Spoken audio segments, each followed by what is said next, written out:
Welcome everybody to another episode of Failing My Way in Public to Success, the Mark Sclair podcast. You could have been anywhere else, but you're here with me and I appreciate that. So let's get started. Right, been to the gym, chest, cardio, stretching, most important part to be honest. That's what I need to be doing the most of these days. And now I'm off back home because I need to get showered, get ready because I'm heading off to an HR event. And this HR event has a little bit of a twist because I'm attending as a guest or as a delegate, if you called it that. And then at about 11 o'clock, I'm up on stage because they've asked me to, moderate a little bit part of the event, because in the evening, I'm going to be the host for the awards ceremony. And I believe that this has come off the back of the other gigs that I've done. And if you've joined my journey and you know what's gone on, some stuff I've done for free, some stuff I've been paid for. But you know, the free stuff has given me such exposure within this HR world.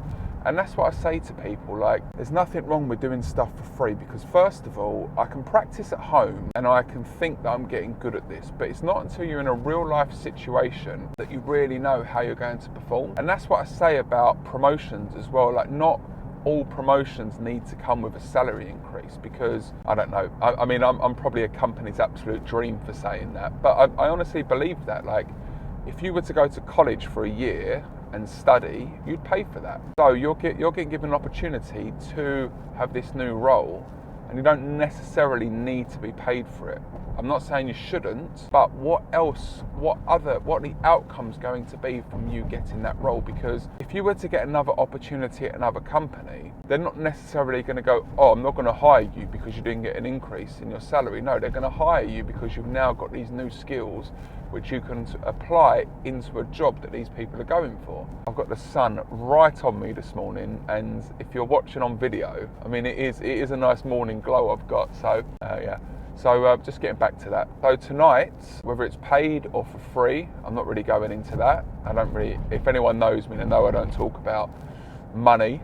Some people do.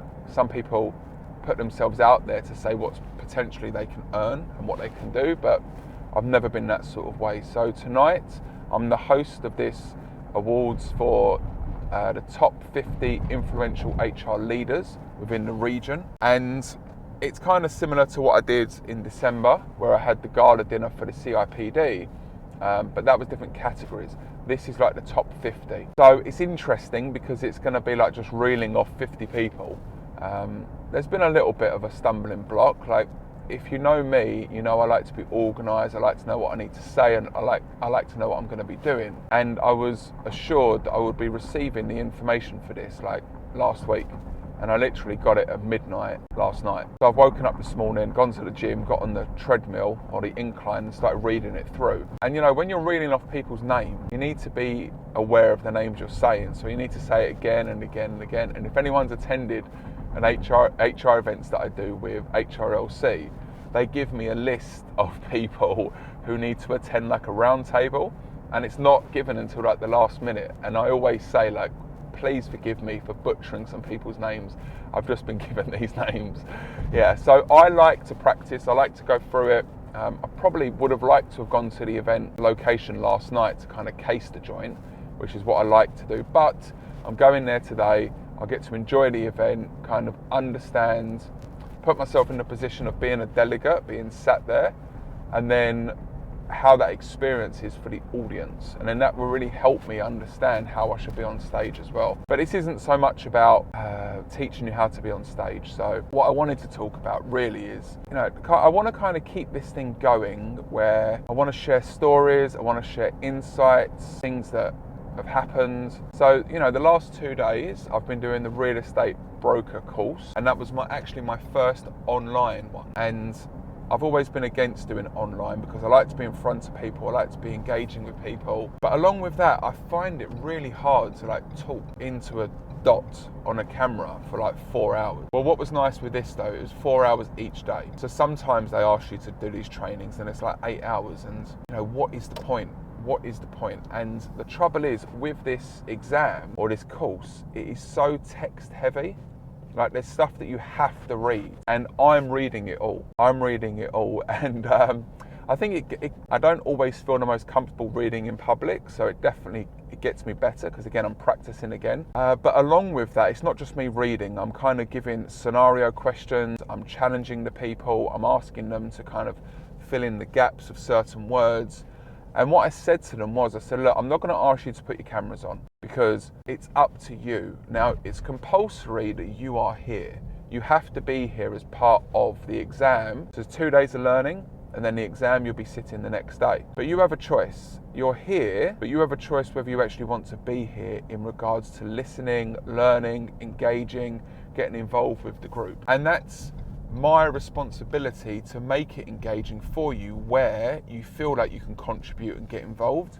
Because the truth is, a lot of this information, a lot of these agents already know, because it's only become compulsory now in Abu Dhabi that a broker has to sit the exam. It was mandatory or compulsory that they had to, as a company, have a license, but it's compulsory now as a agent that you have to have a license. So a lot of these guys have been doing real estate for quite a long time. And there's two sides to this, because there's either the stuff that you know, and that's actually not really the way it's meant to be done, or you've never done real estate before, and you're like an open book, and you're willing to, you might not know what we're talking about, but it's new stuff that you're learning. And I always like to use the example of, if I were to sit my driving test now, I've been driving over 20 years, I've got no doubt I'd fail my driving test. Because yes, I'm driving, but I'm not driving the way that the law states that I should be doing. Like, I haven't got both my hands on the wheel at the moment. I haven't got my hands at 10 and 2. You know, I'm indicating, which most people don't do in Dubai. But there's the law, or there's the academic side, and then there's the practical side. So actually what reality is. So I'm going through some things like processes that you do when you go to the land department, or you do when you register for a mortgage. And the people in the course are like, no, that's not how it's done. And I always say to them, look, there's the process that you're meant to follow, and then there's the actual way which you do it. So I'm not saying that you're wrong because you're out there, you're doing it, but when you're looking at doing the exam, please know that what I'm covering in this course is going to be what the course and the exam is going to be covering. So sometimes it's best to just take away all your experience and just focus on what we're going through now, and then afterwards you can go back to what you were doing. But for all reasons of this exam, you have to take note of what's going on the course. Yeah, so it's frustrating, I get it, but unfortunately it's the way it is. So we had 2 days of that, and again, like, there's things that I'm still learning, and there's things that I need to be sure of. And the great thing is, when you're doing these courses, you know, I'm asking people to ask questions, and people are asking really interesting questions and stuff that maybe I wouldn't know the answer to. But I'm not going to blag it. I've got to be upfront, I've got to be honest, and I'm coming through, and the next day, or I'm responding later on with what the answers are. So it's very easy to go, oh yeah, this is what you do, this is what you do, because the truth is most of them don't know, so I could just say anything. But that's the worst thing. I hate people that kind of say that they know the answer and really they've got no clue. So that was really cool. So I got those 2 days out the way. Now I'm up early, been to the gym, getting ready for this event. We'll enjoy that, try and do some networking.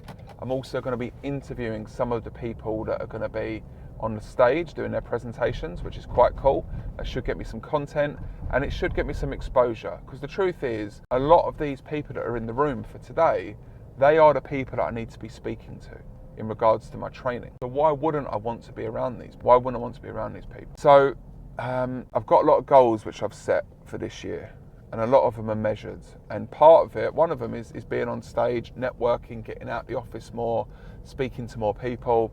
And I feel, you know, I can always be doing better, but I'm doing better, which is great. So after yesterday, I had a bit of food after the training. I got out the apartment, because the day before, and I know this happens every single time, if I'm doing my training and then I'm allowed to kind of be in the apartment after and just relax, I won't get any work done, because the TV's on, I start eating loads of food, and before I know it, I'm falling asleep on the couch. So I'm aware of these things, but can I manage it? So I took myself out of the apartment yesterday, went in to Dubai Hills Mall, and I sat there in a coffee shop. Oh my God, and I had the most amazing drink, actually. Oh my God. I mean, it came with almond milk, but I swapped that for full fat milk, and it was just beautiful. It was like cocoa powder, a whey protein shot, an espresso shot, milk, and a couple of other bits all mixed up, and peanut butter, which I love. I love peanut butter. If they would have given me the tub of peanut butter, I would have eaten the whole thing, and that would have been an issue. I don't know if these things are nice things that people want to listen to as well. So it isn't just all about me dropping gems and these amazing experiences. It's more like, right, I'm aware, majority of the time, if I'm in the apartment, a lot of the time I'll sit there and I won't get stuff done. So I have to remove myself. I have to go and work in another place. But saying that, if I got to the coffee shop and they were playing music, and I was like, oh my God, I can't focus. So I put my headset on and I started listening to like focus music whilst you're in work. And I got quite a bit done. I'm never going to be able to do, I don't want to say never, but I'm not going to be able to get through what some people can. Some people can do 2 hours worth of work and do what I do in 8 hours. But I need a bit of time, there's a bit of creativity. So yesterday I was kind of writing out content which I'm going to be using for my new video course, because I really want to redo my 5 principles to building a sales career. Like, I watch that again now and I'm in a suit, I've got the banner behind me, and I honestly believe I speak so much better now in regards to speaking into a camera, speaking to the audience. You know, I'm speaking with a friend at the moment, and I've been watching some of his videos because I'm helping him get on stage for next month. And everything he's saying is like, well, when we did this, and when we moved to here, and you know how it is. And it's this tone that we have where we think we're trying to be engaging, but actually it's really, really, really annoying. And it's not about delivering these high-pitched words. And you see it, like I was watching Shark Tank last night, and there was a lady that came on, and straight away she got this high-pitched, really, really, really annoying voice. But she's done 6 million in business this year. So I fast-forwarded it because I wanted to watch the next presentation. But then I saw her kind of negotiating with the sharks. So I'm like, look, let me rewind this back. And I kind of said to myself, right, just listen to her. Like, what she's done and what she achieved and what challenges she faced is really a remarkable story. Like, she's bringing in one of these products from China, and it's one of these massive cups. And if you've got kids, they love these like 1 litre flasks, or these with the straws on top. And she's managed to import it from China. She's branding it up, and she's, you know, I don't know exactly what the dragons were offering to her and stuff, but it's amazing what she's achieved. And I think it was a distribution, or maybe merchandise. I can't remember. I think it was distribution.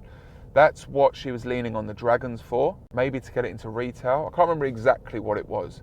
But Damon and Mr. Wonderful were like, look, if you want me to do this, it's going to take 30%. And she's like, no, it's not worth that. She goes, I'm willing to go up 15%.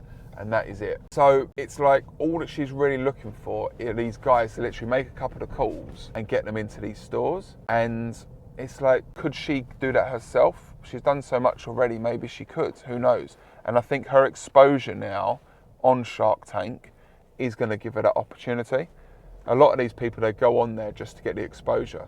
You know, they actually never really wanted to get backed by one of the sharks. So there's always things you can be learning. Like, I really found her annoying, but I'm impressed by what she's done and achieved. So yeah, going on stage tonight, let's see how it goes.